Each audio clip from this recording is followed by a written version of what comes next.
Janssen will bring it up. Janssen the flip, trying to get it into the corner, went off Kubina's stick. Jeremy Roenick and Kubina collide. Roenick still with it. Gets it away to Gagne. Gagne for Roenick, lets it go. Primo draws it, side of the net. Roenick shot. It's gone! Simon Gagne! We've got a game 7!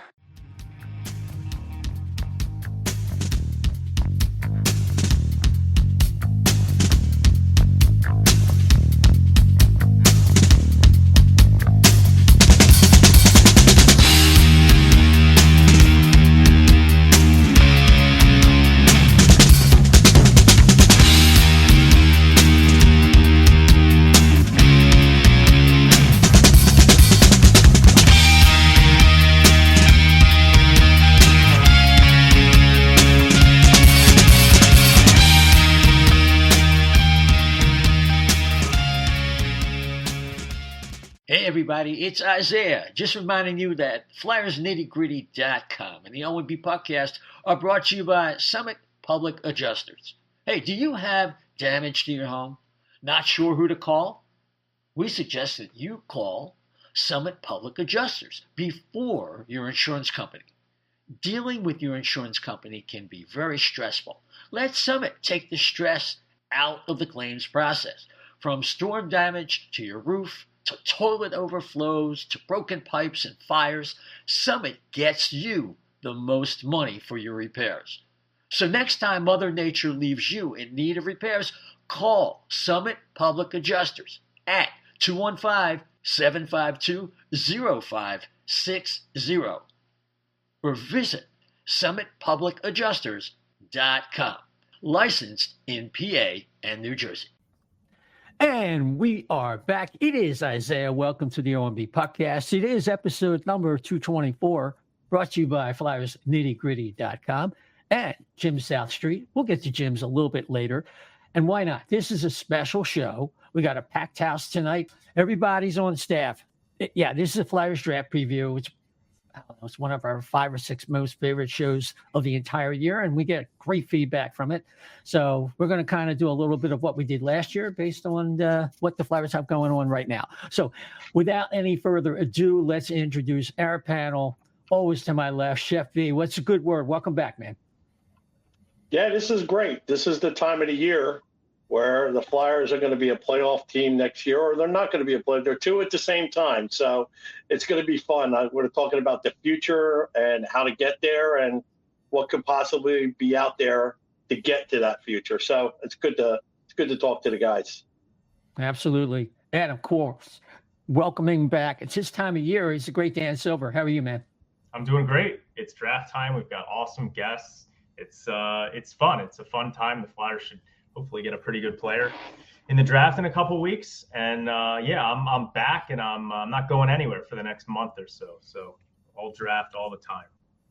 Fantastic. Yeah. Okay. Let's introduce our guests here. Both of them do a lot of work on SiriusXM NHL Radio.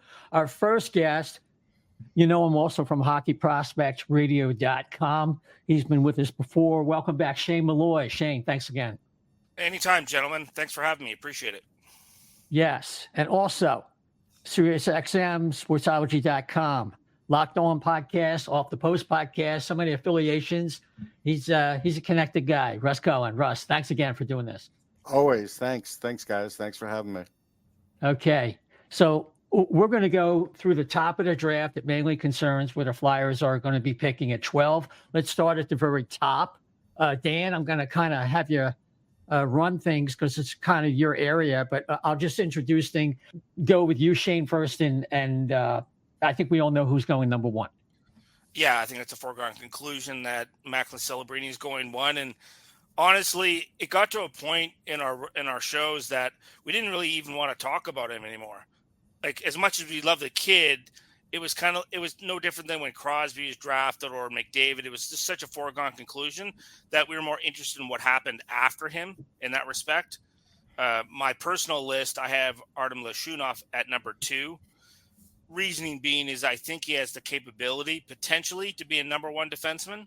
So And I covet defensemen based on my priority and how I built my system, and it's very much automated. So I just put all the data into it, and it spits out a list, and it's in different ranges, and then I can manipulate those lists, that range. But my top two were automatically those two, so I just left them there. So we'll see what Chicago does, and then from there it'll kind of tumble pretty quickly. And there's always a team that messes up the top 10.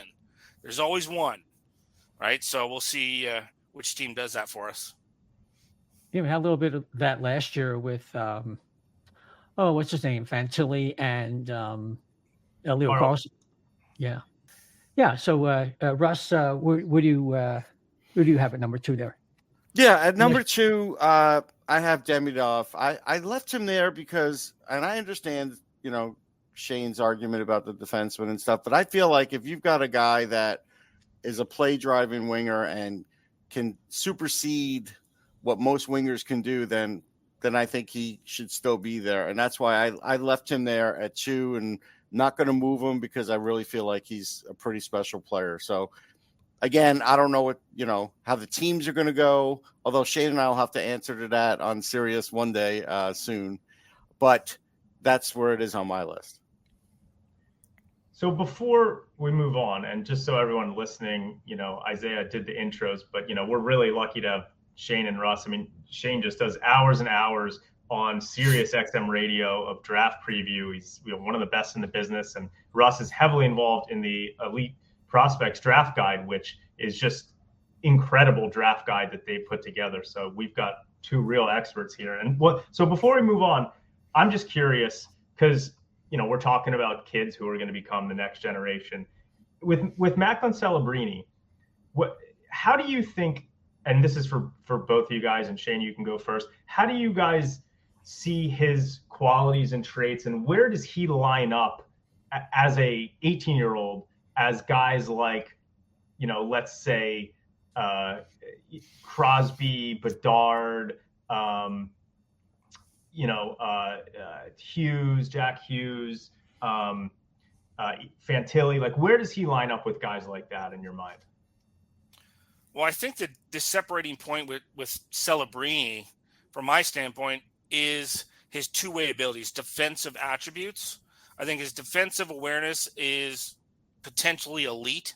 I think his defensive habits are already at a pro level. So in terms of him understanding what he needs to do off puck, it's very similar to what Jonathan Toews was like at the same age. A lot of similarities in that respect. So I would put him in a range. Why I think he can succeed at the NHL at 18, and I'm very, very wary when you throw an 18-year-old into the NHL. But the only reason why I think he could flourish as an 18-year-old is because of his defensive responsibilities. And that's what I think separates him, over a Bedard, over some other first round picks, is because of that. He's almost a combination between Toews and Nico Hischier in that respect.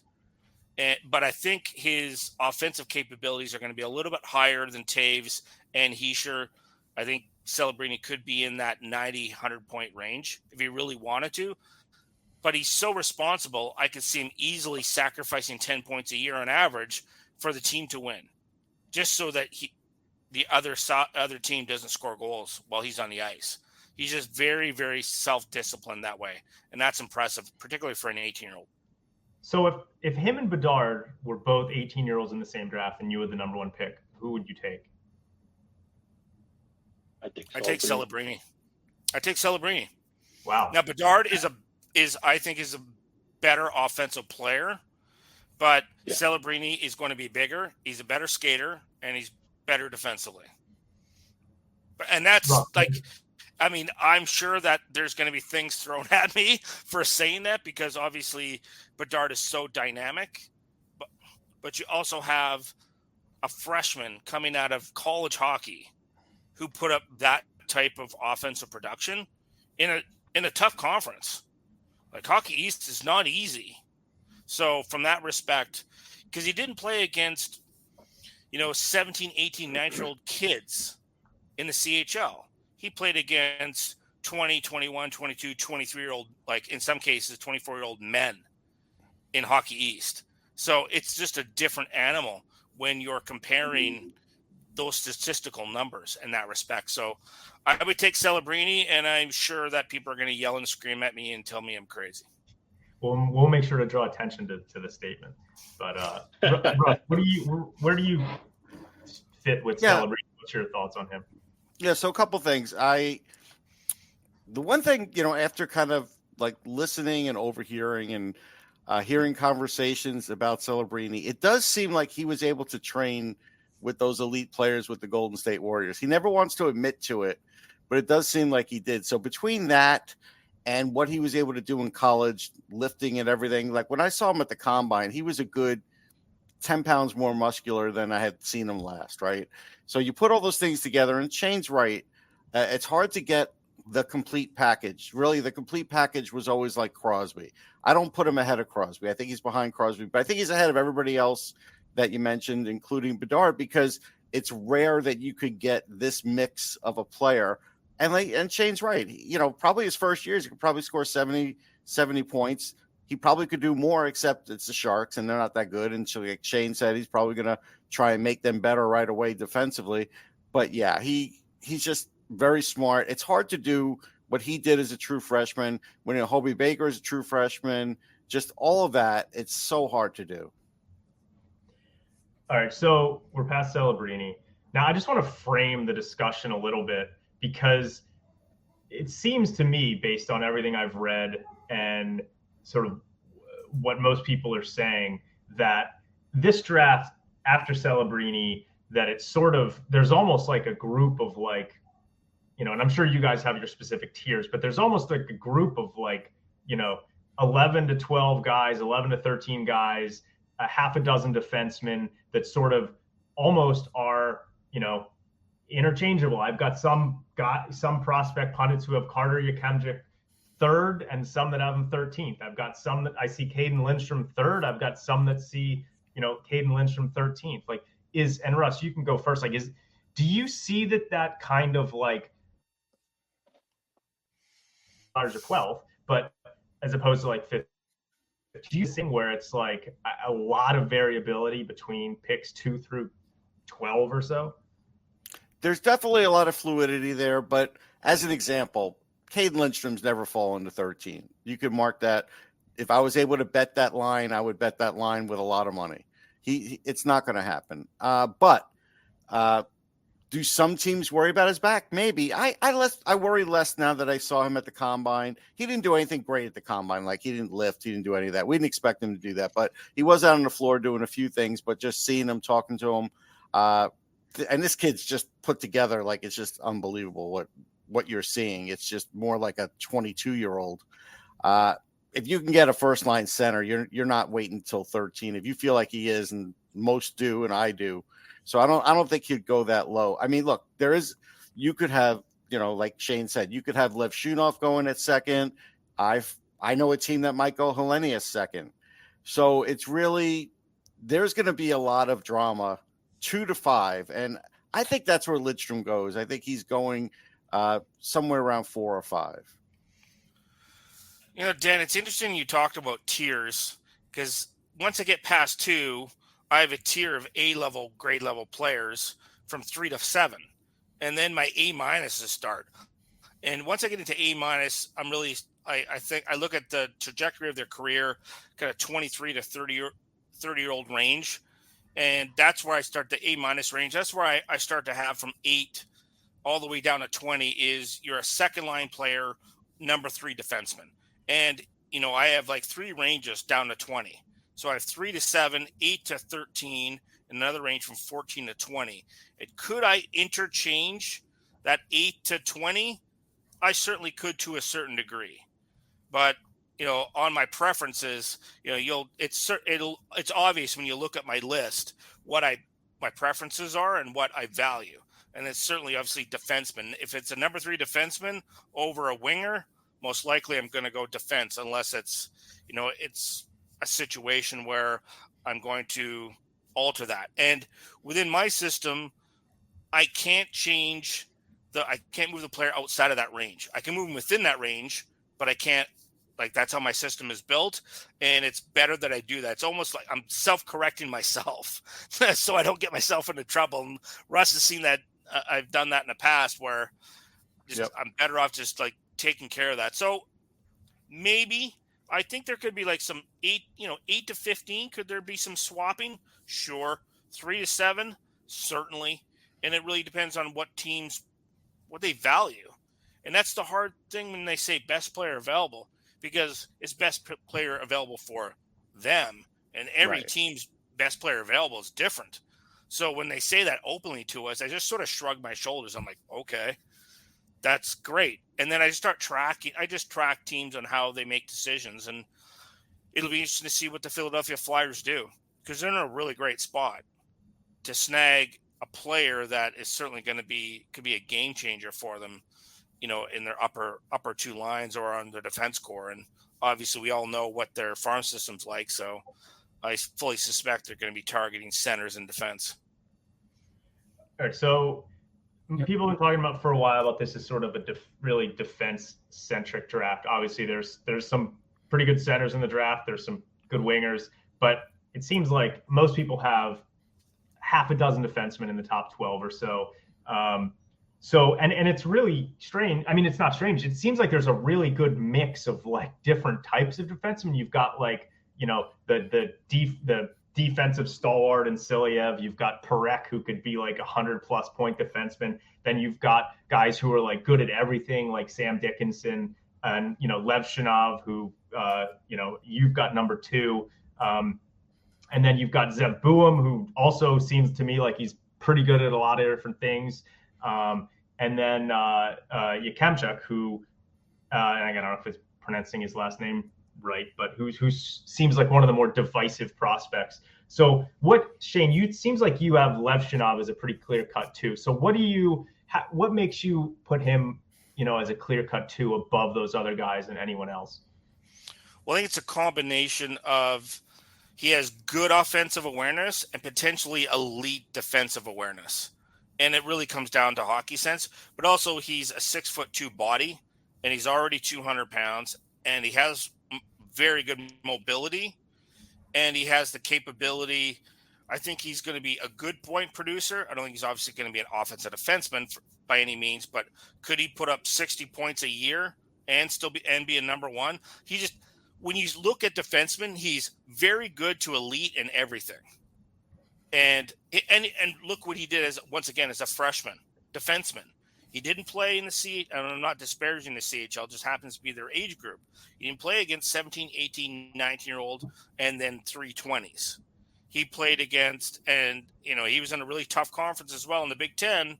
He's playing against 21, 22, 23-year-old men. And that difference of 3 years is massive. I mean, it's absolutely massive. So you have to grade him differently in terms of what his production was. Because you can look at the points that Parekh put up in the OHL, and it's phenomenal. But as well, he didn't have to defend or play against players that were 3 years or 4 years older than his age group. And that's a significant difference when you're looking at, and Z Boom's in the same boat, which is why I have Z Boom at 4, for those specific reasons. If you're looking to project those players out, I think that's, the biggest thing on Leshunov. He's very good to elite in everything. So why don't you real quick go through, or you take 30 seconds, a minute on each guy, just who you have after Celebrini and Levshunov to 5. So who are your B or 3, 4, 5? 3 is Anton Silyev. At number 4, I have Z Buim, and number 5, I have Sam Dickinson. So I have Celebrini and then 4 defensemen in a row, because I think Leshunov can be a number 1, and then Silyev, Buim, and Dickinson can be number 2s. So all 4 of those defensemen are first pairing, and that's rare to find that. And now you can't throw them into the deep end of the pool right away. I mean, I think all of them need like 2 to 3 years, depending on how their development cycle goes. So don't throw them in there early. But I have a lot of time for all 4 of those defensemen, and they're all different. Silyev is definitely what we would call a unicorn. He's a freak. nobody 6'7" and over 215 pounds should move like that, and he does. And he can completely envelop the opposition. And when you're looking for a guy who is a premier elite shutdown defensive defenseman who can move the puck efficiently, they're so rare to find that. If you can get one, you get one. And then Zeev Buium, I think sometimes his offensive production gets underrated and underappreciated considering what he did in Denver. And I love his confidence. There's an ego to his game. There's a cockiness to his game, a level of assertiveness, whether he has the puck or not. It's really impressive. Like, he has such a high level of ego, and I don't mean that in a mean way. I like it in his game. Like, he's got a little bit of gunslinger in him. Like, he's not afraid to do things. And then Dickinson, as you had mentioned, he's very good at everything. But he's another guy like Siliev. Nobody that big should skate like that. And I think sometimes we forget when you look at defensemen and we go, yeah, I want that guy who scores lots of goal in the wing. Then we get to free agency, we get into, the trade deadline and what do GMs covet. And then we watch the playoffs, which is an entirely different animal than the regular season. And which teams survive, which teams thrive are the ones with 6'2", 6'3", 6'4" defensemen who are mobile, who can take away time and space and move the puck efficiently and take care of their own end, which at the end of the day, it's that's why I have defensemen so high on my list. Russ, so you've got Demidov second. Obviously, Shane prefers a lot of the defensemen to him. Talk about Demidov a little. I've seen a lot of articles kind of comparing and contrasting Demidov to Michkov. How often have you been able to? I know sometimes it's going to be tough for viewings of those guys over. Yeah, it's just all video, right? I mean, it's just, I don't know. I think there's a chance he's better than Michkov. And I think the reason is, I think he is, I don't want to say he's doing it more under the radar. Like Michkov is pretty vocal about everything, but I think Demidov is really good at just about going about his business. You don't really hear too much banter about him. I love the way his motor. I love the way he has the puck. He's really dangerous around the net, but he could score from either side. He's got a great wrist shot. He is going to be a good two-way player too. It's not like he ignores the other part of his game. It's just he really attacks in the offensive zone, like attacks to the point where you have to really know where he is and be accountable with him. And so I feel like that's why I have him there. I like the defensemen, all of them that Shane was talking about. But three, I have Lidstrom because I still think if you can get this power number one center, there's so few of them that I'm willing to jump that the shark for the defenseman stuff. I have Lefshunov fourth. Everything Shane said is true. Plus, he got to work out this year, which he meant he got bigger and stronger. Celebrini said at the combine that he is a wizard with the puck, and he had no reason to have to say that. Like, he went up against him. He's not a teammate. He's not anything. He's most likely never going to be a teammate of him. But he said that about him, and I thought that was insightful. I have Hellenius 5 because a couple reasons. I moved him down just a little bit. I still think there's a chance he's the number one center. He did what Moritz Seider did in his draft year and played in every tournament, including the World Championships with men. I think he did a really good job. And actually, I was not the only one who was surprised when we saw him at the combine that he had a set of shoulders on him that I was like, wait, where did these come from? And so he now looks like he could put on some more muscle than even I thought. And I already thought the complete game on his is pretty good and going to get better. And so I feel like there's going to be a team that does grab him. Now, look, could he fall to the Flyers? Anything's possible because, like Shane said, all of a sudden if people just go defense, but I don't think he'll fall that far. And so I do hold him there. And then after that, I still have Yzerman at 6. I know what everybody are saying, and they're all picking apart the kid. But, at the end of the day, there are very few snipers in the league, like really true snipers who score, who actually know how to score from different angles, score from different places. One thing he said at the combine that was really interesting, and I set him up for the question because I had seen it. Unless you watch him a lot, you have never seen him play make. Why? Because his teammates are always setting him up to score. Like they are. He's in the game. They need a goal. They're going to him for the goal. They're not looking for him to make the pretty pass. Can he do that? Yeah, he can do that. But he's going to probably do it more in college because he'll come in there as a freshman, and then I think that part will show. But like this last year, you don't score that many goals for no reason, and I think it's special. I think it's way better than Wahlstrom. I felt like Wahlstrom just had one shot. I loved Wahlstrom. Don't get me wrong. I thought he was going to be better than what he currently is. But I see better skating out of Yzerman, and I think there are things that he'll be taught. And the one thing, like Shane would agree with me on, is if he goes to the right program and he goes to the right team, there could be some really big upside there. So I still have him there. So, all right. So before we move on, I want to talk about, and we'll do more of a deep dive on the Flyers and, who might potentially be there for them. Mm-hmm. It's going to be pretty hard to predict. But so I saw a really interesting Twitter thread by a guy. It was his handle was @XX Dark by Design X, and he did this long Twitter thread about Konsta Helenius and about how the Flyers need to prioritize drafting a center for Michkov, and he thought that of all the centers in this year's draft, that Helenius and his hockey sense and kind of the way he thinks the game would kind of fit the best as a center for Michkov of the guys in this year's draft. So I'm just sort of interested, and we don't know where he is on Shane's list, but I'm interested in your guys' thoughts on Helenius as his skill set kind of going with Michkov. Russ, you can go first. Okay. I mean, go ahead, Shane. Go ahead, Russ. No, go ahead. Okay. So a few things. So I think people should watch. There's a good video compilation that Lassie put out from EP. Really shows off some of his great plays. And yeah, I think with Helenius, there's a chance that he and Michkov could hit the NHL at the same time. And I think that would be beneficial in the sense that, you kind of bring them through the ranks together. I do think he's pretty moldable. I also think he's pretty adaptable. I mean, look at all the different teams he played for. So I do think he'd be able to keep up skating-wise, and I do think that the skill level would be there, that they would definitely work off each other. So I do think, not that Kate Lindstrom can't. I don't want you to think that Kate Lindstrom can't. But there's no chance Kate Lindstrom could ever be there. So, but I do think Helenius could do that.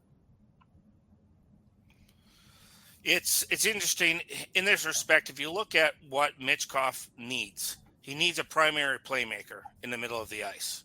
And if you look through the different centermen throughout, even in the top 20, Caden Celebrini he's more of a dual threat, but he's a playmaker first.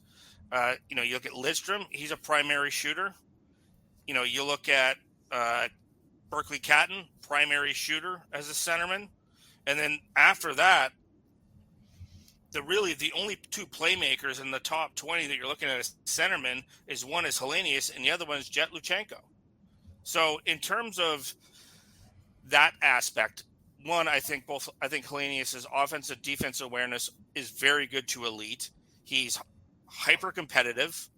He could push the pace to allow Michkov to slide in to seams. He has the playmaking ability to feed Michkov all over the ice. Helenius, although he's not a big kid, he's super competitive, and he'll draw defenders to him, draw them in, and then open up time and space from that standpoint. I think of all the centermen that are available, say in the top 20, Helenius is the best fit, followed by Jet Luchenko. And then I don't think there really is anybody else, even in the first round, that sort of fits that. Even if you get down into the Sasha Boisvers as a centerman or Andrew Basha, I still think those aren't guys that are going to play in a top line. From my perspective, Helenius I think is legitimately could be a legitimate first line center. And Shane, don't forget, he's one of the most. You pointed this out. He's a great cross checker too. Oh, yeah. Well, he's mean, I like that about him. I was teasing about the number of cross-checks we saw him in one game, and he kind of gave me a look, and it was he has a great sense of humor. We had a fun time with him in that respect, and that's where, I think also Helenius could also handle the Philadelphia marketplace. And I don't throw comparables around very often, but in my reports, he reminds me a lot of Saku Koivu. He's not a big center, but he's got guts. He plays like a traditional Finn, and the Philadelphia fans would love him. So if he happens to slide, it's possible, unlikely, but it's possible he slides in there. That'd be a great spot for Mitchkov. Mitchkov, if they get Helene, he should be dancing, because there's a guy who's going to feed him for 40 goals a year. Chef, you had a question? Yeah. Okay, since we're talking about hopefully something sliding to the Flyers, let's face it, we all know that probably 1 through 5 and maybe even 6 are out of the question to make any kind of deal. But after that, it looks like there's possibly, if you're willing to give up the right stuff, you can jump up.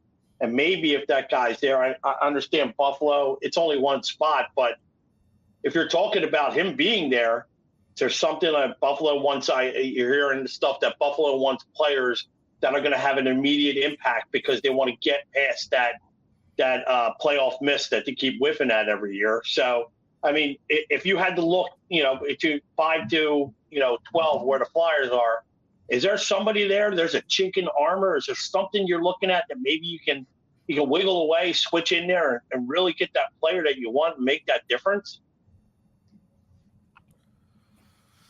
Well, the only two teams that are like Russ, I think the only two teams that would be even willing to wiggle would be New Jersey and Buffalo. I agree. And that's it. And that's one it. And that's only one. That's one spot for Buffalo, 2 for New Jersey. And the only reason Philadelphia does that is the guy that they want is on the board. And what are they going to have to give up to move up those 2 slots? It might be the 51.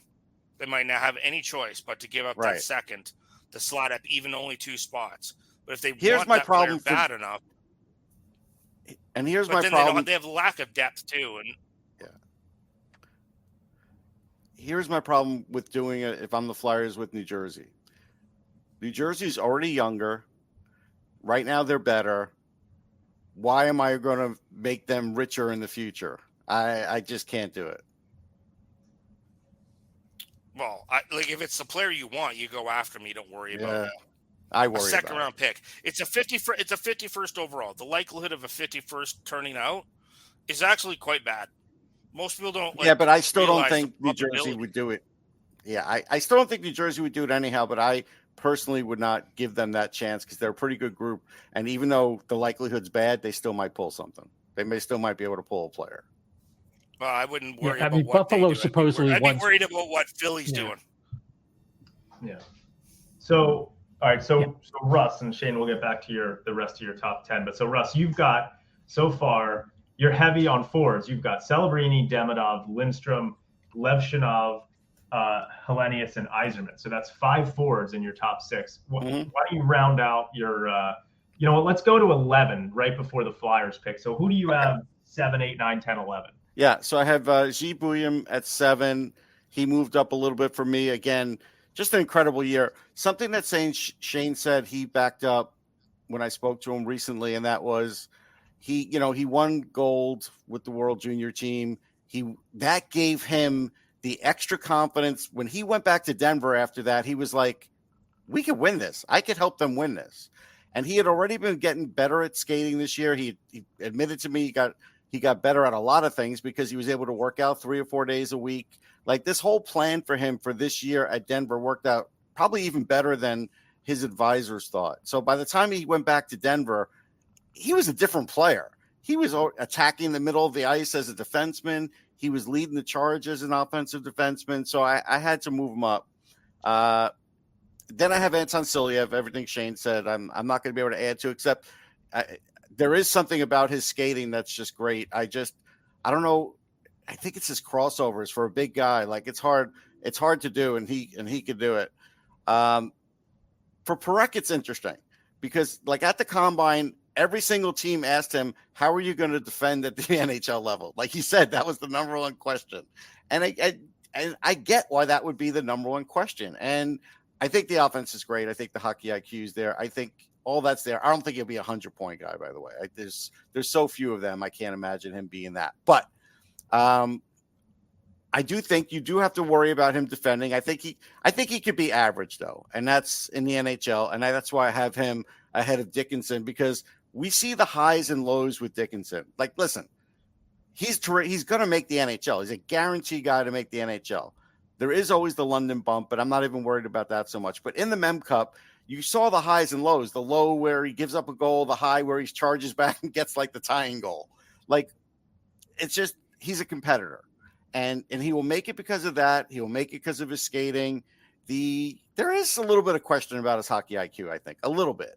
And that might get better as he moves up the ladder. But I had him in 10 because I think there's a few more questions with him than the others. And then 11, I had Berkeley Catton, and I just think the world of him. I think he will be a center at the NHL level. I know that's going to, buck the trend for some of the, smaller guys or shorter guys, but he really does think ahead. Like Shane said, he's a scorer. He really is a team leader too. Like, he's a guy that if you have him out on the ice, he's going to direct some things. So, yeah, like you see Zach Benson got an early go with the Sabres. I don't expect that. I'm not saying Catton will do that, but I'm saying when I've spoken to those players and I've seen the way they played, he's just as smart as a Zach Benson and better offensively. So that's where I have him there. Okay, so Shane, you had Celebrini, and then you had 4 defensemen: Levshinov, Silyev, Boom, and Dickinson. So why don't you go through your 6 through 11? Sure. So at number 6, this is where I have Caden Lindstrom.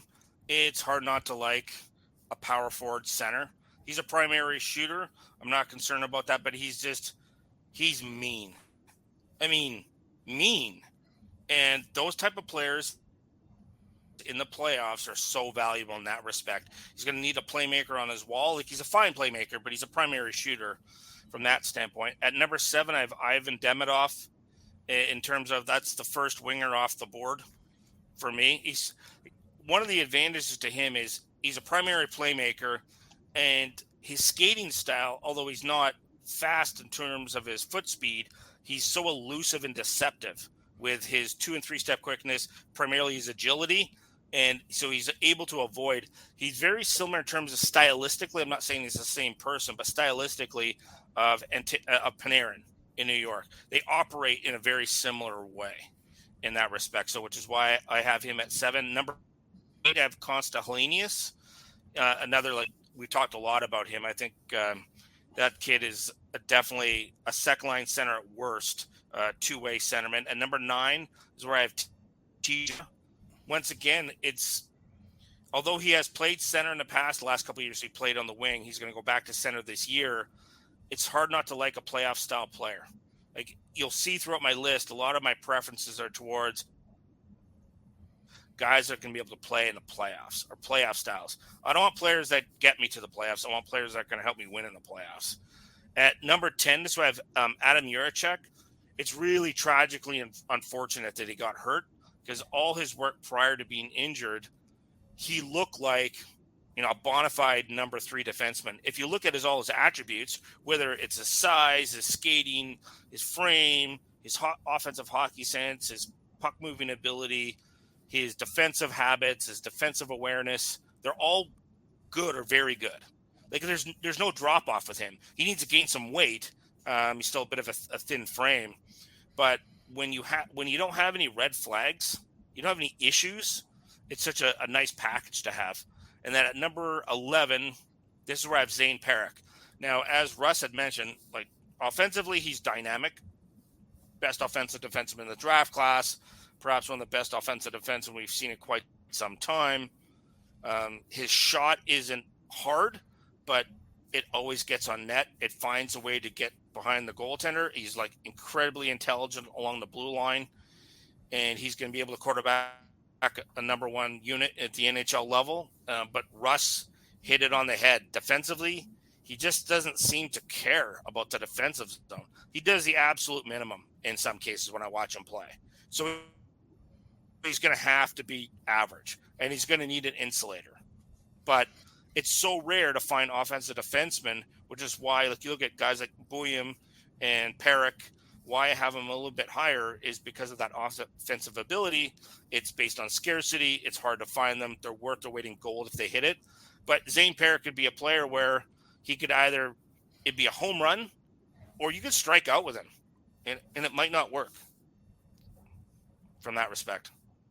All right, thanks. So now we're up to where the Flyers pick. So Russ, just to recap, had Celebrini, Demidov, Lindstrom, Levshinov, Hellenius, Yzerman, Zev Buum, Silyev, Parekh, Dickinson, and Catton.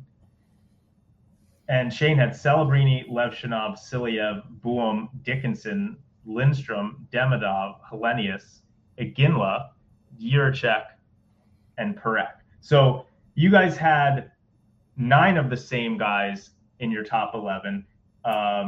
Shane did not have Berkeley Catton or Cole Yzerman, who Russ had 6th. And Russ did not have Iginla or Jiricek, who Shane had 9th and 10th. So, all right. So a couple things before we get to the Flyers pick.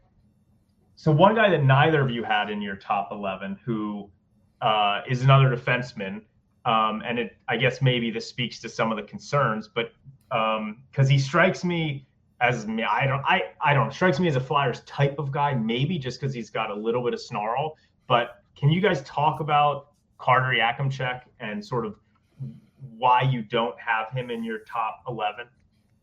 Shane, you can go first. It's funny. Sure. It's funny you say that because look, he's 6'3". He's going to be well over 200 pounds. In a straight line, he skates fast. There is some issues in his skating in terms of his agility, lateral movement. So guys getting wide on him, that's a bit of an issue. In terms of his offense, he's got a bomb for a shot, an absolute cannon. And he's very smart in transition. He'll carry the puck up the ice. He's not afraid to pass off. He's very good puck handling skills and playmaking ability from that standpoint. He could run a power play at the quarterback at the NHL level. That's not a problem. Defensively, because the Calgary Hitmen were not a very good team, he played a lot of minutes. He took on too much, and his defensive habits were erratic. So he got caught chasing the play a lot. By the end of the year, he started to break down and get tired. Very similar to what happened to Damon Severson when he played for the Kelowna Rockets. So when teams are bad and they play their top 4 a lot, particularly at a young age, you're going to see those breakdowns. Defensively, he needs some work. He's inconsistent. But I talked to his skills coach, and he's continuing to work on that. He made big jumps in the last 2 years. And that's pretty much it. I think if you can get him to average in terms of his lateral movement, that'll take care of that issue of players going wide. Because he's a big, lanky kid. He's going to be able to get the stick out there and cut off some lanes from that standpoint. So it's funny because that's where I have him. That's where who I have at 12. He's Carter Yakimchuk. And he's a guy who could probably put up 50 points for you. Yeah, he could probably put you up 50 or 60 points for you. Because he's a bit of a gunslinger in that respect too. And he is nasty. He's not afraid to fight. He's not afraid to get physical. He had over 100 penalty minutes. He's got an edge to his game, a big edge to his game. It's just a matter of, I think he needs a couple years in the dub to sort of round out some of his habits in that respect.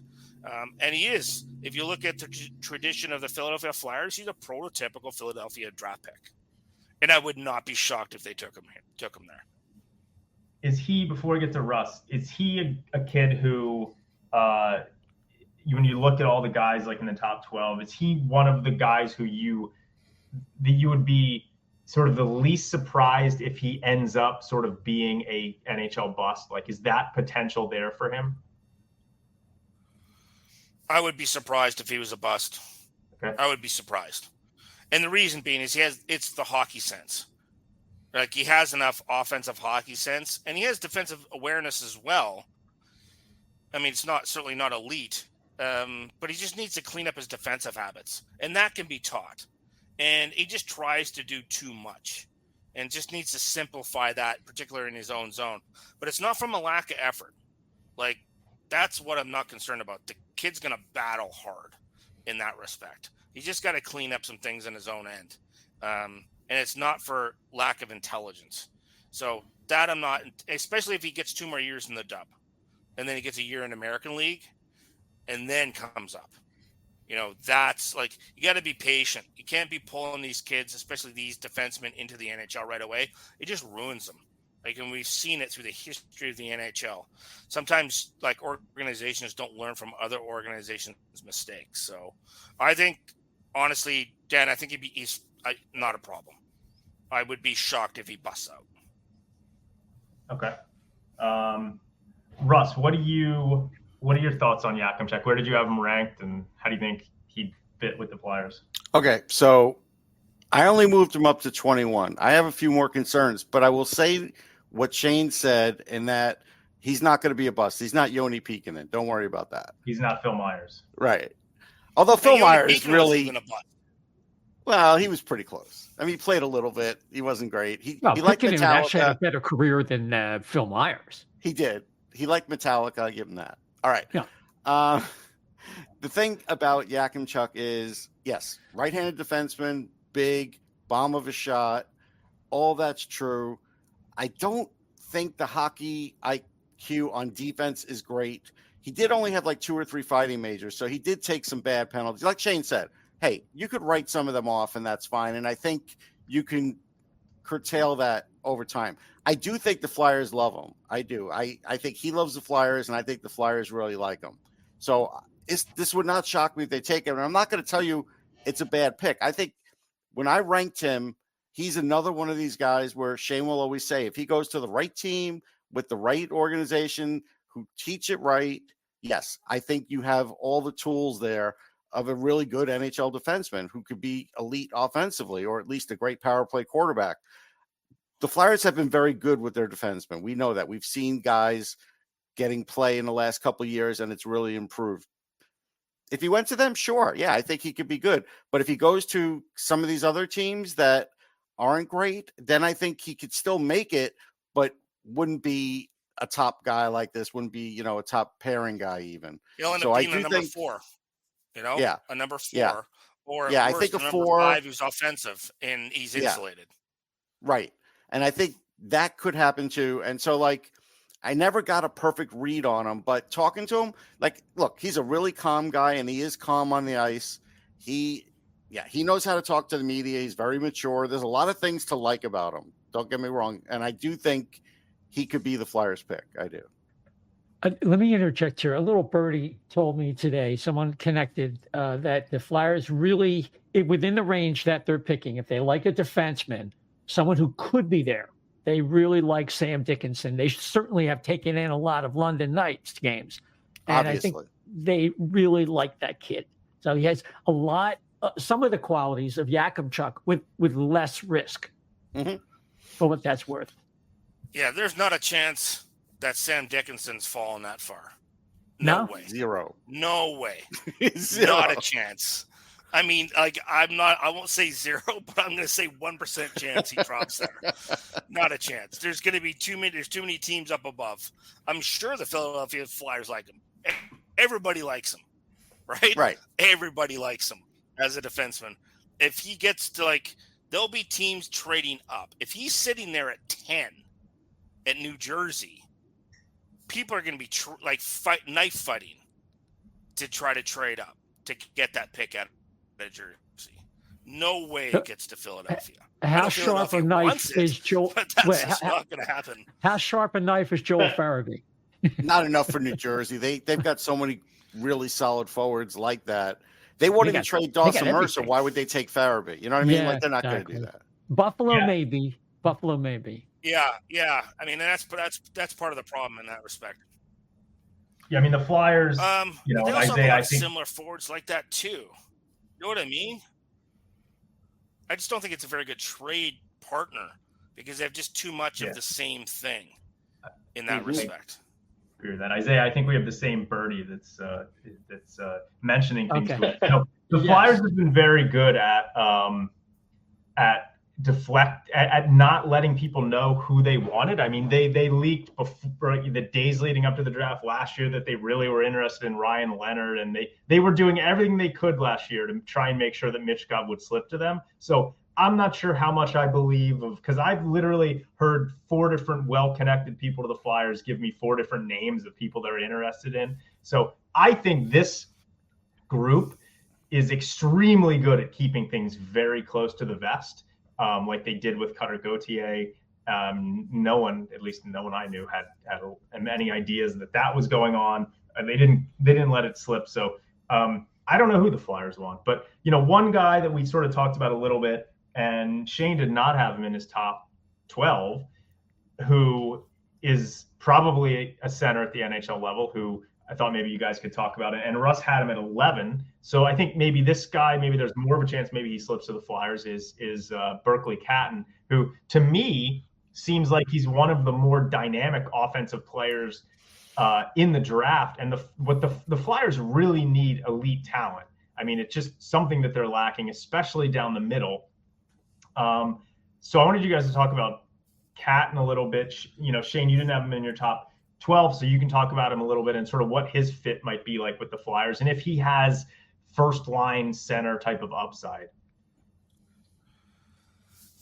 I don't have him as a first line center. If he's going to play center, I think he's going to be a second line. He's a primary shooter. Now, yeah, he obviously has playmaking ability, but he's a primary shooter. So does that fit with Mitchkov in their playing styles? I'd say no, but that doesn't mean you don't take him, because you have 2 top lines. So he can play someplace else. That's fine in that respect. Now, he's not a big player. He's 5'10". He's probably going to max out about 185 pounds, but he's competitive. He's not fast in terms of foot speed, but he's elusive and deceptive in his skating. So he has very good agility, very good two-step quickness. So he's able to slide and slip in that respect. He's very competitive. He was on a very poor team in Spokane. He didn't have anything to work with. He was a line driver, so he had to carry a lot of that offensive burden, and he got targeted a lot. So I give him a lot of credit in that respect. My concern is when you're defending as a center, foot speed matters in the middle of the ice. Not as much as at home, but definitely on the road. So he's got to match up defensively, 5-on-5. So is he a better fit on the wing? Maybe. And he's a shooter. Now, there's not a problem with being a primary shooter or goal scorer as a center. We've seen quite a few primary shooters as centermen do very, very well. However, that is just happens to be a consideration of mine, which is why I had him down actually at 15. And make sure that people realize, I have A- from 8 to 20. So Berkeley Catton, if I jumbled it up, I gave people my 8 to 20, and someone says, I want Berkeley Catton at 10, I'd be like, okay, can make an argument for it. And I would shrug my shoulders. Because there's a legitimate argument to have him in your top 10 based on his offensive production. It's off the charts. It's excellent. But then you got to project him into the NHL because he's not going to be playing against boys. And size matters. I know there was this bit of a, I guess in the media, but also in social media, and the independent scouting departments really kind of went the smaller forward, smaller defensemen, lots of offensive upside. But, and that's great during the regular season. But I think sometimes we forget what the playoffs are really like, and size matters. Now, smaller players can overcome that, certainly. But I like them to have better skating ability, especially with foot speed, if you're going to do it. So that was really my only concern for Catton is, can he hold his 5-on-5 as a centerman on the road, particularly in the playoffs? And can his foot speed get a little bit better in that respect, just to create some time and space or take away time and space in the middle of the ice? But if the Flyers are hot on him at 12, that's a really good pick. That's a good pick. I mean, it's the other thing I want to say is 3 spots, 4 spots, 5 spots in a first round, it honestly, in anybody's list, is irrelevant. It doesn't matter. If you have somebody 10 to 15, it's generally irrelevant. You're really splitting between players. And that's what sometimes people get all really huffy about. Oh, this guy has him at 10, you have him at 15. I'm I shrug my shoulders. Okay. It's really not far. If it was 20 spots, 15 spots, if I had Catton down at like, I don't know, 25, then you should be talking to me about, what's going on in my head.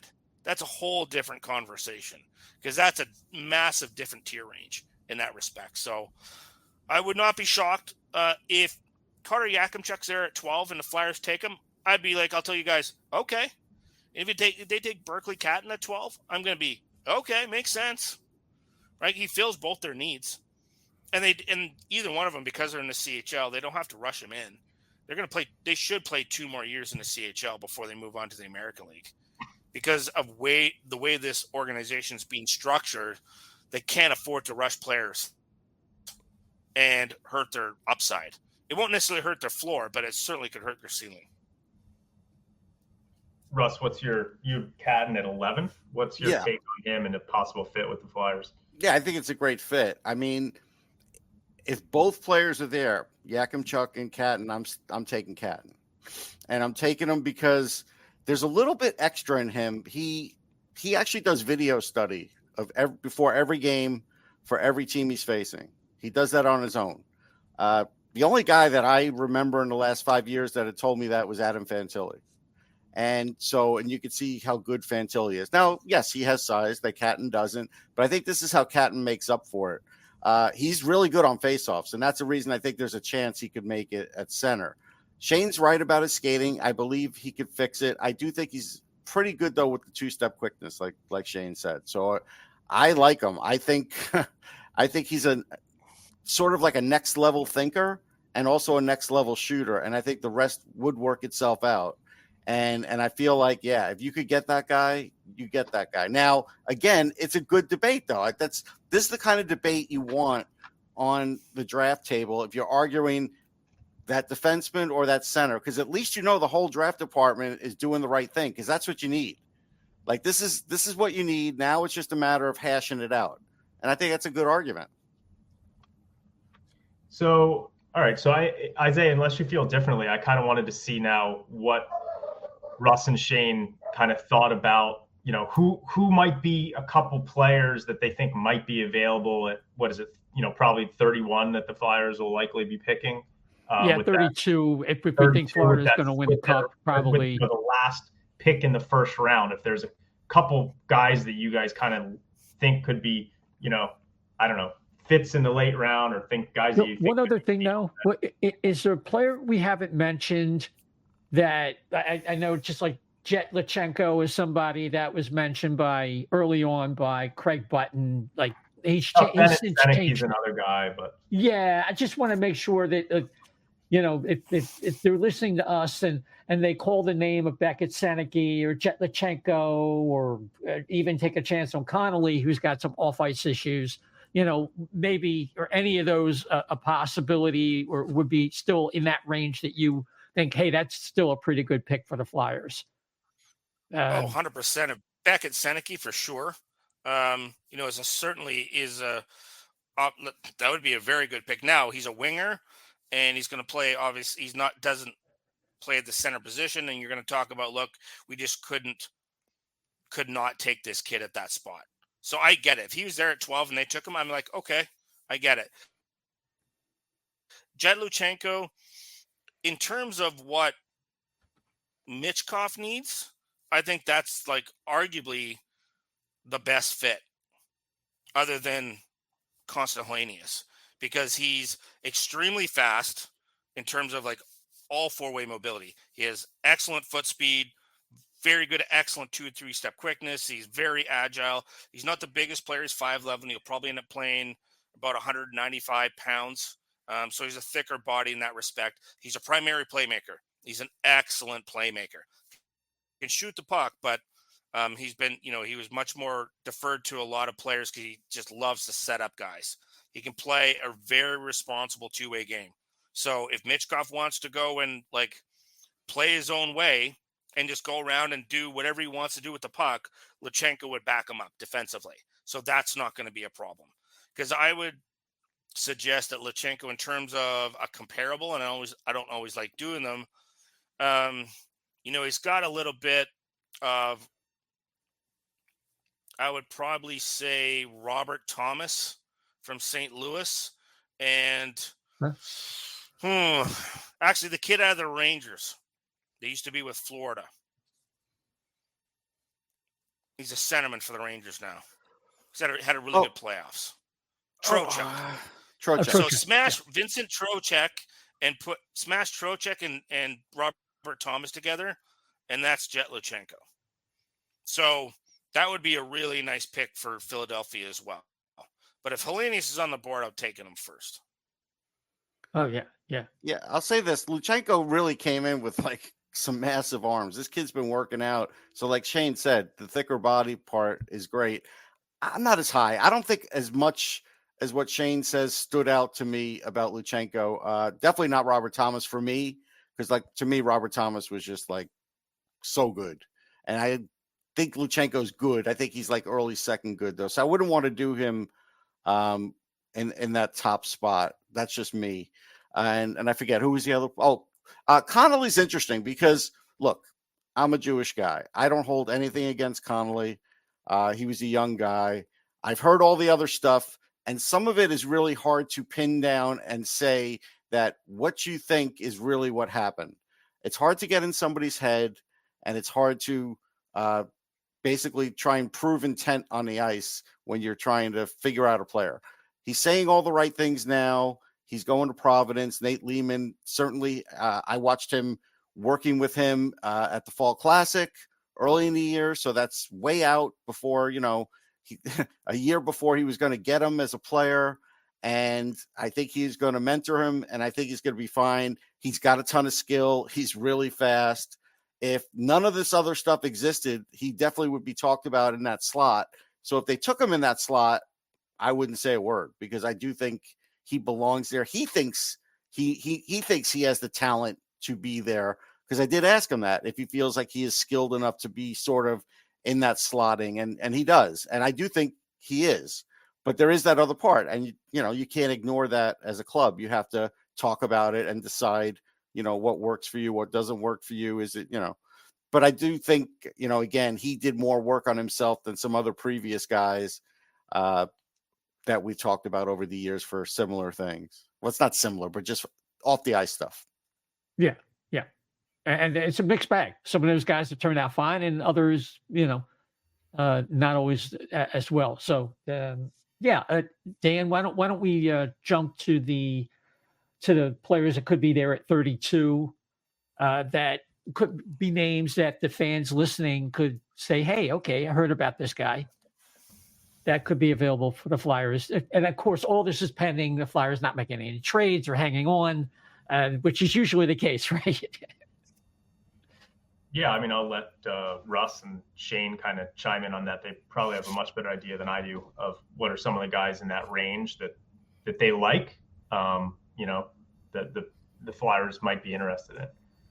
All right, I'll go first. So one of the guys, and look, I have him much higher. I have him the highest probably in the world, and that's Teddy Stiga. He did speak to the Flyers. I am all Teddy Stiga all the time. This guy's a player. If I could get him on my team, he'd be on my team. If I want a last guy out on the ice to play defense, I want him out there. If I want a last guy on the ice to score a goal, I want him out there. He may not score the goal, but he probably will make the play off the wall to make the pass to set up the goal. This guy has exceeded everything. The last 2 years, I've watched him closely and just watched the jump. I've seen the physical strength get better. I've seen the skating get better. Every tournament he's been in, he's exceeded more than anything you could have expected for points. And I think Shane would back that up, especially internationally. He's just really done tremendous work there. If you could get him at 32, like, again, I don't know. There's a lot of stuff that goes on where, you hear this stuff like, yeah, Stiga, it could be like 45. I don't believe it. But I would take him at 32. I don't care if other teams have him at 45. That would be a guy I would jump at. Okay. It's going to be interesting for the Flyers, because when you have 2 first-round picks or multiple first-round picks, this is where teams mitigate risk, but then they also play off what they did with their first pick. So if the Flyers, by circumstance, they happen to take a defenseman, then they could potentially be looking at a forward down there. Now, the likelihood of them getting, a second-line center at 31, maybe. And the only one I have really down in that area would be probably Andrew Basha. So from Medicine Hat. And he's another guy I have there. Right. And I have him at 31 overall. Do I think can he be a second line center? Maybe. Yeah. Maybe he could be a second line center. And kind of one of those tweeners, second, third line. So in that respect, so it depends. But also, if then you look at say they take a forward with their first pick and they're looking for a D, there's far more D in that area in comparison. So you could be looking at a Charlie Ellick out of Brandon, big nasty kid, moves the puck well, but is a Flyers defenseman through and through. Like they would love a player like that. You're looking at another defenseman, Dominic Bedenko, who's playing in Malmo in the J20, Swedish, another right-handed shot. He's in that area. Leo Wallenius, another defenseman, Swedish defenseman. He's in that range. You could look at Jesse Polkinen, big lanky Finn. He's in that range too. He's 6'6". Ben Danford out of Oshawa. Luca Morelli out of Oshawa is another defenseman. So there's a grouping of defensemen in there that would be probably more palatable to the Flyers. I mean, even if you listen back to, whether it be Danny or it would be Jonesy in the head office in terms of what they're looking for in the style of player and what their preferences are, it makes it because those are the marching orders to the amateur staff. These are the type of players we're looking for. These are the type of attributes that they have. Here are our positional preferences, everything being equal. So it's not as difficult to group different types of players, a certain style of player, whether it's defenseman or a forward that fits what the Flyers are looking for in that respect. And they're looking for playoff style players. There are some, players that I have that are a little bit less playoff. Michael Hagg, I have him a little bit lower than a lot of other people because I'm concerned about how he plays defensively and then how that translates into the playoffs. So, but I certainly would look at those defensemen in that range. Teddy Stiga, hey, look, I'm at 38, so I completely understand where Russ has him at 32. 6 spots at that range is irrelevant. It doesn't matter. No. But I have him at 13. I don't have him at 32. I'm just saying I have him where I have him because I realize I'm the only one that has him there because that's what I believe. Well, you're the freak of the group, right? When it comes to that, but I believe. And look, it's not consensus because I don't like consensus. Like you have a criteria of what you value as an evaluator, and your list is that, and you shouldn't take a look at what anybody else is doing because how do you know what what their preferences are, and then how do you know if they even watch the player play? Right, that's the danger of these kind of lists. I'm not being mean. It's just that when I bump into other guys who work in the industry, I see them at tournaments, I see them at games. At least they're at games, right? So I have a healthy respect for what they do because at least they're out there watching games live. Yeah, here's what I would say. Backing it up with video. Yeah, here's what I would say. And I remember JD Burke said something to me when Ronnie Adder was, in his draft year. I had him towards the bottom of the first round, and he goes, "Wow, that's kind of gutsy. Why?" And I told him why, and I still think Ronnie Adder will be a pretty damn good NHLer. So he was another guy I just felt that way about. Didn't know where anybody else had him. Like Shane said, didn't care. Wallenius spoke to the Flyers, and I think it would be a good pick there. The only thing with Wallenius with me, he does a lot of things well. He skates well, zone entries well, but he's not great at anything, but he's really, really good at everything. And so he definitely could be an gritty, though. He's not really. He's not. Not. He's an offensive-minded defenseman who doesn't really bring a lot of bite to the blue line in that respect. So if that's a preference of the Flyers, that he may get pushed out of that grouping. It doesn't mean he's not there, but he may be the 5th defenseman in that grouping in that respect that we end up talking about if a defenseman goes. And then forwards, really is Emil Hemming going to be there? Is Andrew Basha going to be there in that Well, let respect? me say something about Basha, because the interesting thing about Basha is at first glance, I think he's going to bring the mullet back to the NHL. I think Hartnell would be jealous of his hair.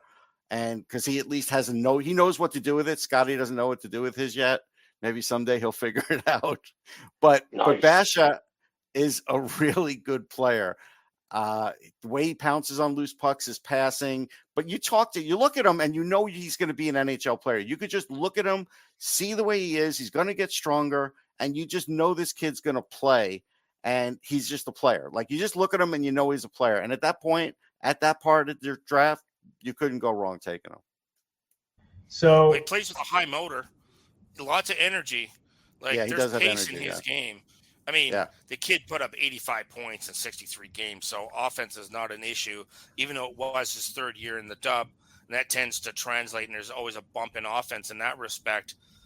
But, he plays a high-paced competitive game, so he's always in the mix, and he's not afraid to get his nose dirty. So there's some attributes there in terms of playing style that the Philadelphia Flyers would certainly like, because I get the sense when I've talked to the guys, it's kind of like they're leaning back to what's a Philadelphia Flyer? What's the identity of this team? What do we want it to be? And we need to find players who have those type of attributes. And we'll take that over if there's a split, if there's a grouping of players, we're going to take that kind of player first because he fits what we want and we don't have to wind them up. They don't want players that have to wind up and get them rolling for the playoffs. They want guys who are coming out of the gate frothing at the mouth. And I think the fans also want a certain style of player too. I mean, that doesn't mean you completely disregard a highly skilled player. Like, you're not going to disregard a guy like Cole Eiserman, who I have at 13, just because he doesn't play always a certain style you want. Because a goal scorer like that is so rare, you'll find somebody to pass him the puck because he's going to hammer goals all day long. Two questions. Just two things. How, Russ, this for you. How would you compare Cole Eiserman to Caulfield? Well, obviously, the first name's the same. Will the Flyers pass on this guy too? I don't know. I have to say that like it's just there. Here's what I would say, because one broke the other's record, so I think that's a fair question. I think Caulfield appeared to have better. He used more angles. Caulfield used more angles than Eiserman did early on. And I think Eiserman's just catching on to that now. Caulfield just seemed to be ahead of the curve on that. But Caulfield's skating wasn't perfect by any means. And by the second year in the NHL, it was really good. Like, his skating to me is so much better now than it was. And so, like, Eiserman, I think with that little bit of better skating and now using more angles, but also I think he is going to start to go to the net more. He does do it. He doesn't do it enough because he's got size. And if he does get around the net, he could be really dangerous. So I think I would take Eiserman, but again, look, it's tough for me to say that because I know what Caulfield's already doing in the NHL. Like, it's a really hard question, but I still think I would take Eiserman. That's your last one. like saying, I'd say that's like Cole Eiserman's a better skating Brock Besser, like 6 foot, over 200 pounds.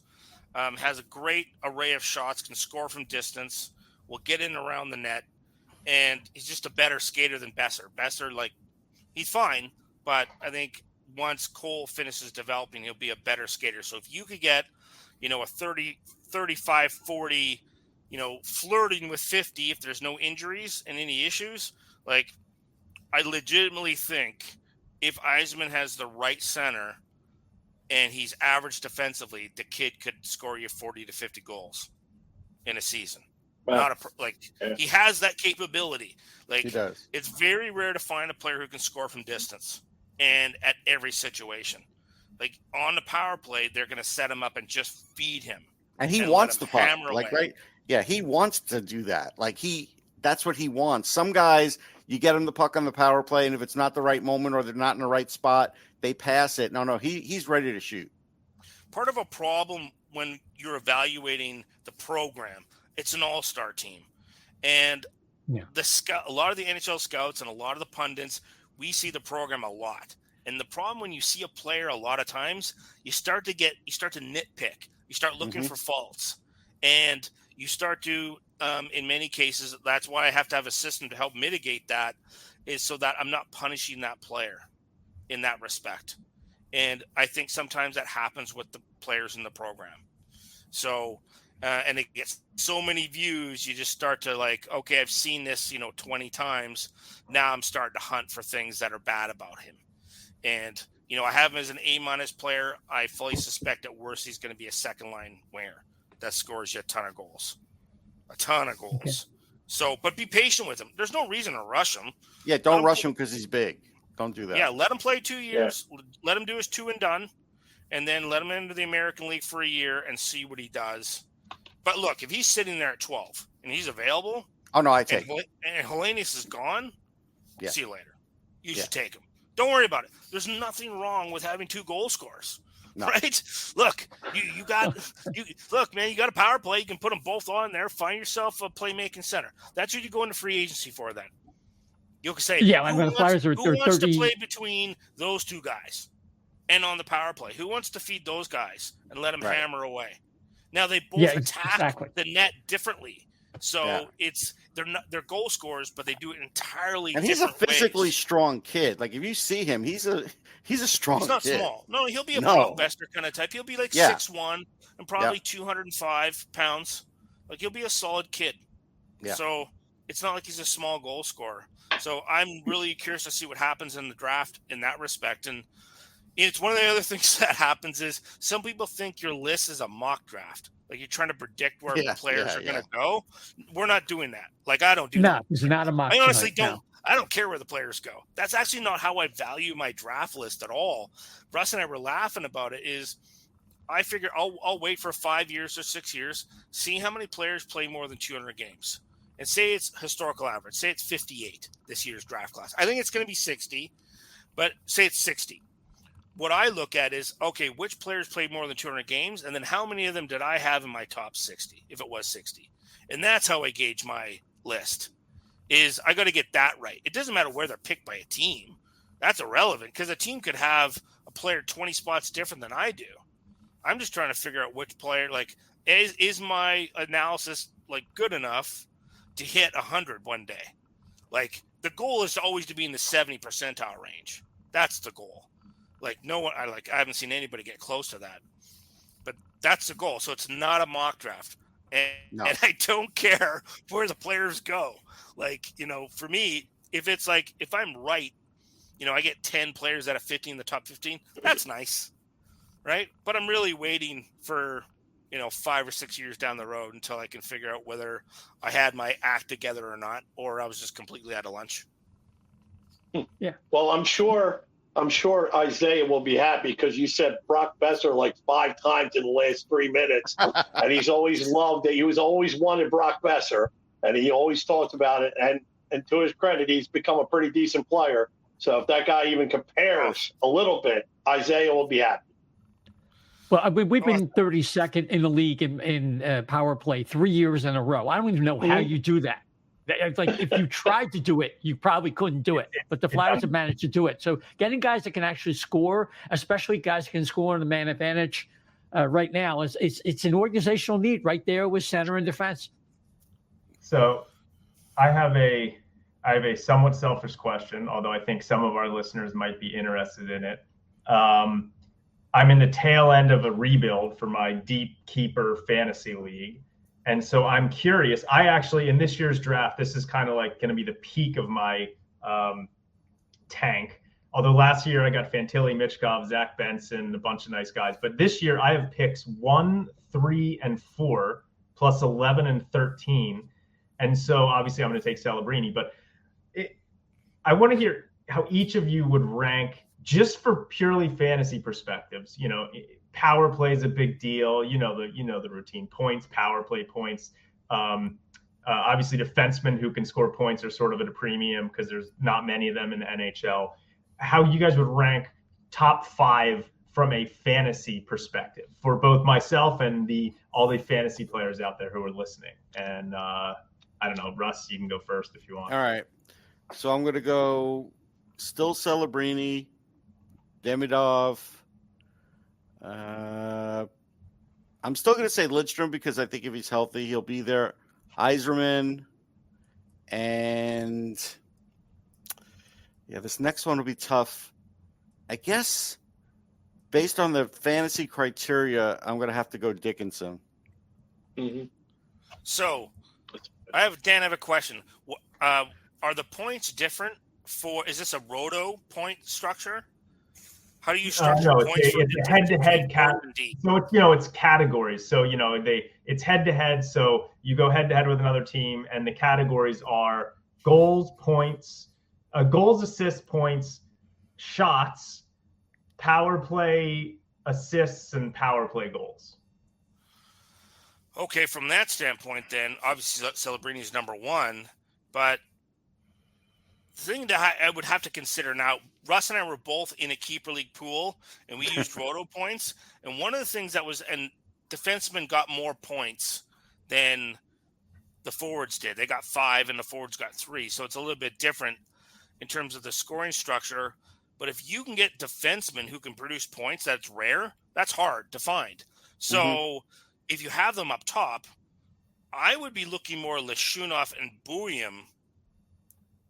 Because what's the separation between what's on the draft board of guys who can actually produce points as a defenseman, and that's a tactical advantage for you?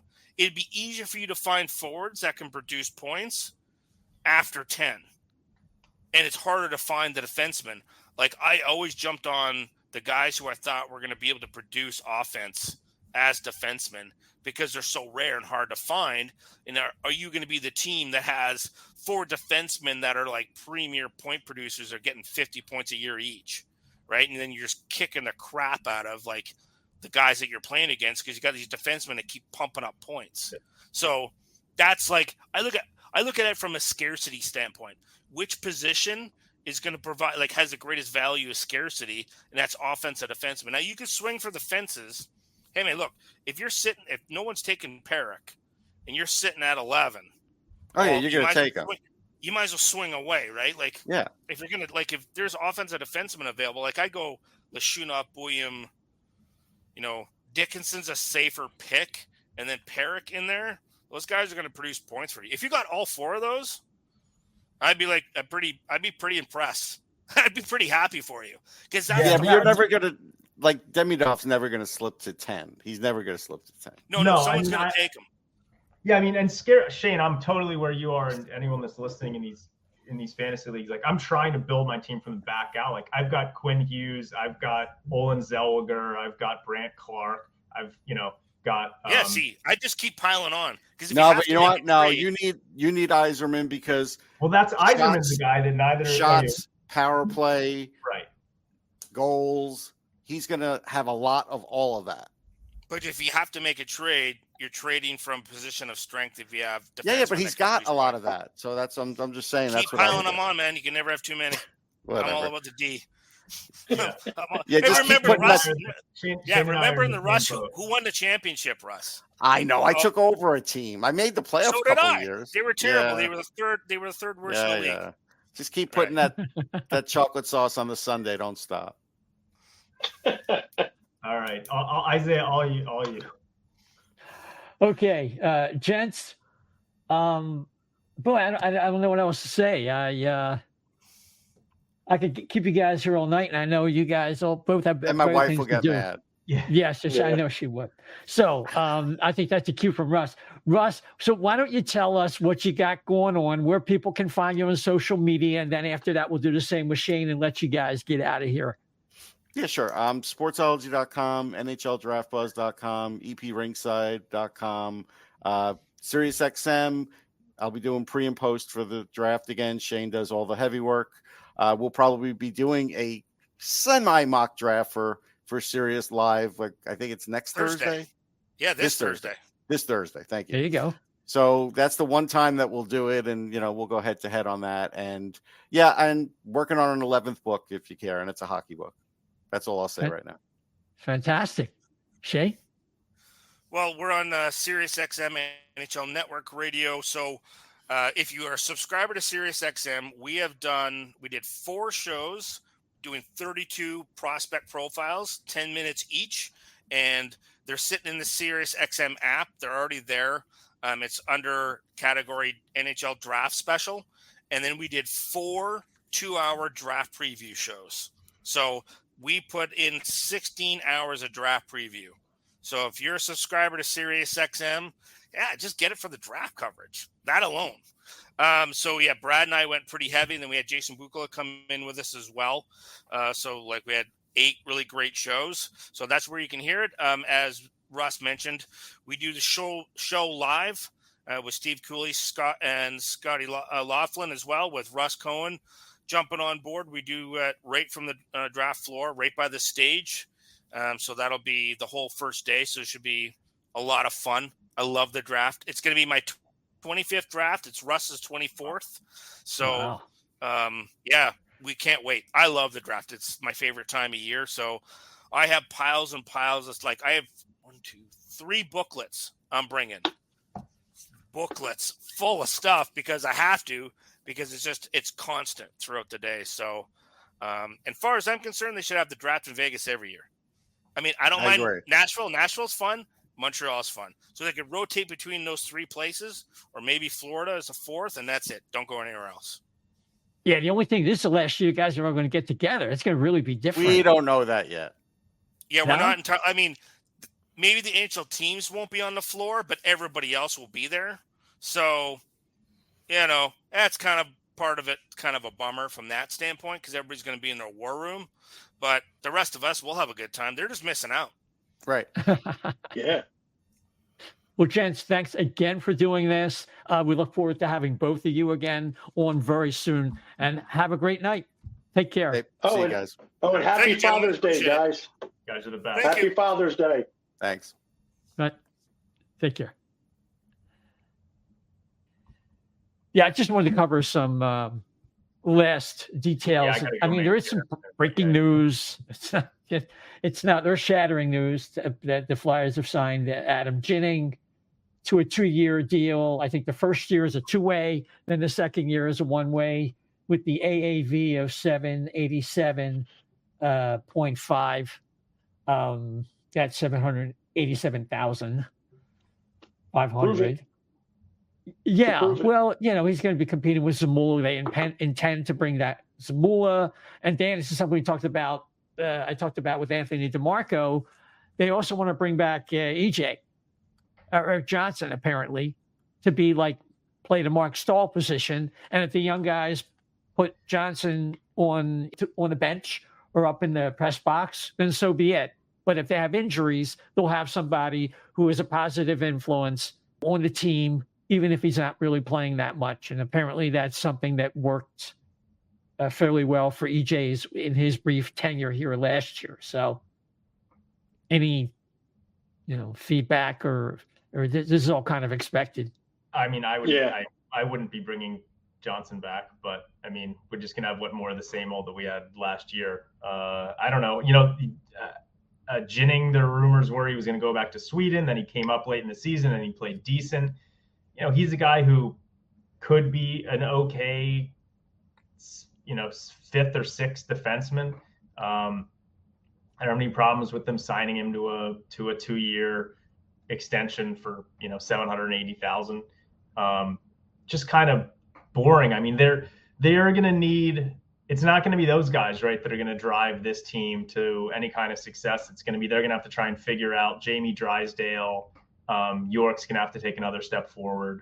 So, those guys are just going to be placeholders until guys like Bonk and hopefully Andre takes the next step forward. So not surprised at all, but just kind of a, it is what it is. Yeah, kind of the same thing with Rodrigo Abels, a 6'4", 205-pound SHL player. He's 29, along the same lines of the signing of Oscar Eklund from, I guess, about 4 or 5 weeks ago. Just Eklund's a little younger. Just a guy who will give them a little size and maybe probably a tweener.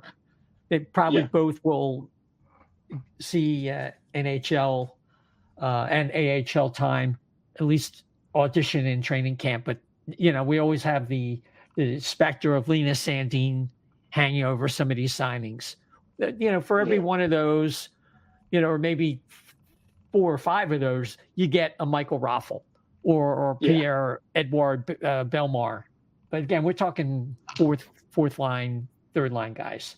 So those guys, you're going to see some size. I don't know if they think he could do something on their power play, their second unit.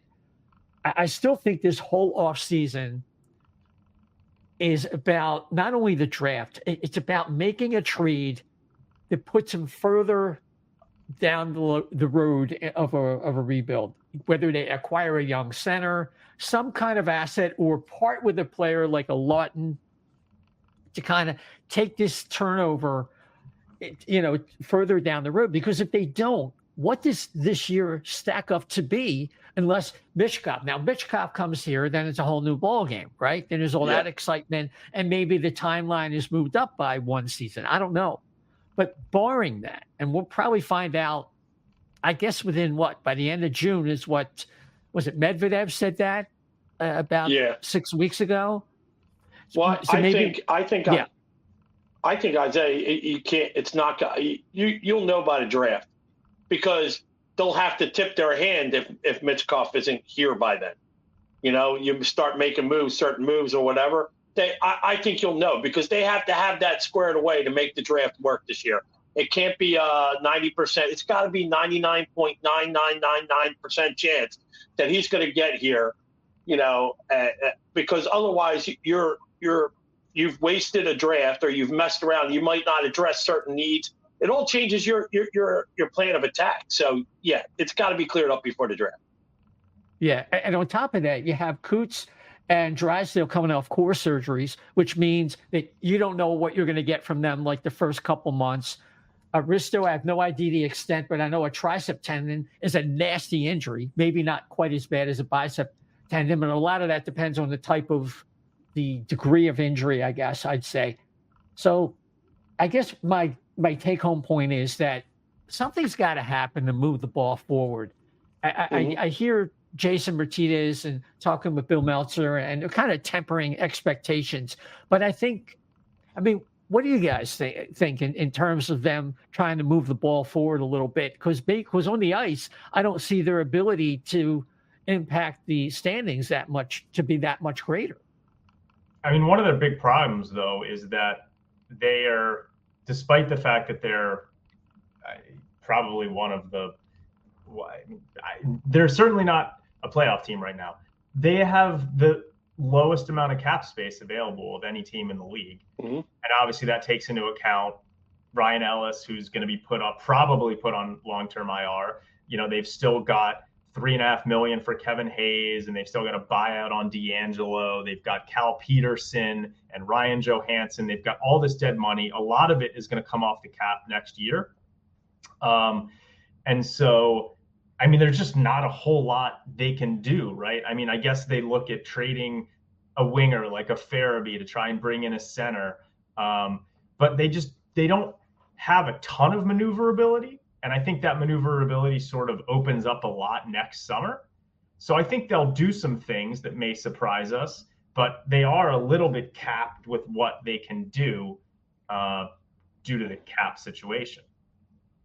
Yeah, I think I'll I don't see how they that. don't buy out what's his name, Atkinson. Atkinson. Not only because he was ineffective, but I think the guy Atkinson wants another chance to prove he can play coming off the next surgery. Yeah. I'm sorry. Go ahead, Chef. No. That's all right. I'll even piggyback. But because of what Dan said, I think you'll see Danny pull. I've said it a couple of times now.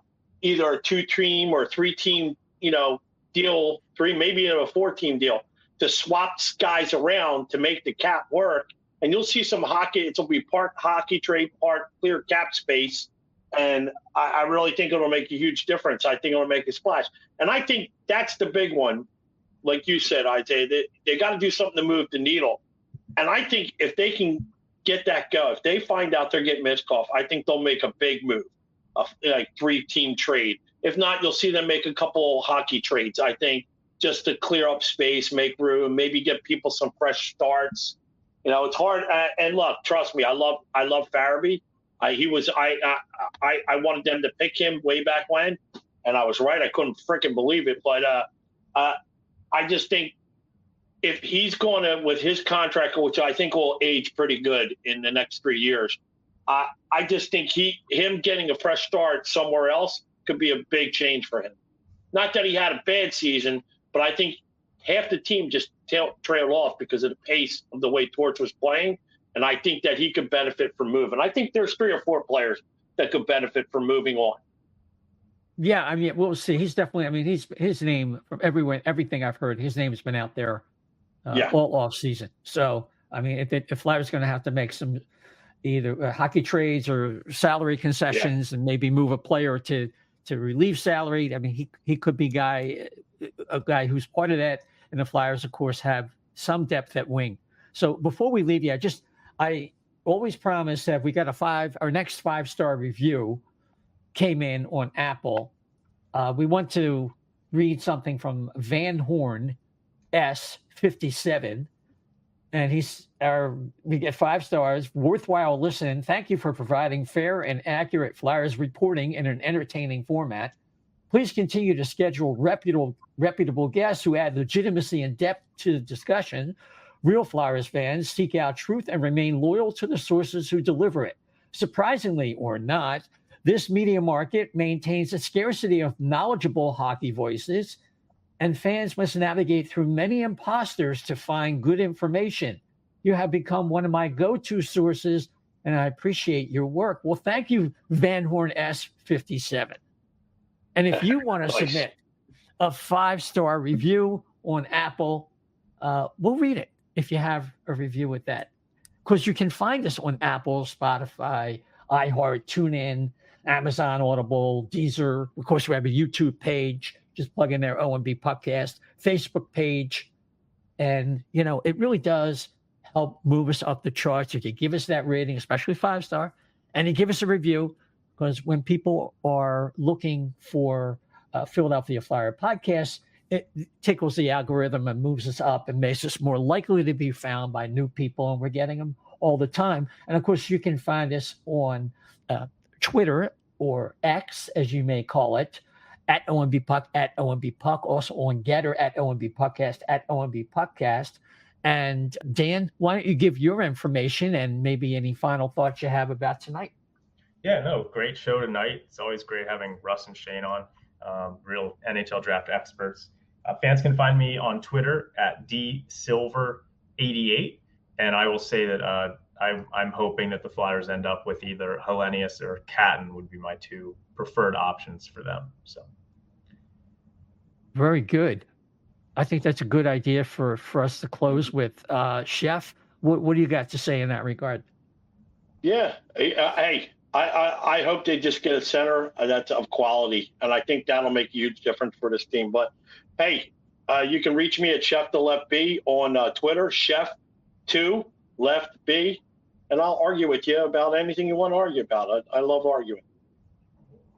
Okay, I would take, based on what I've read and what I've heard listening to Russ and Shane, I've kind of jumping on the Hellenius train where I wasn't quite on it before. Catton, I've always liked the player.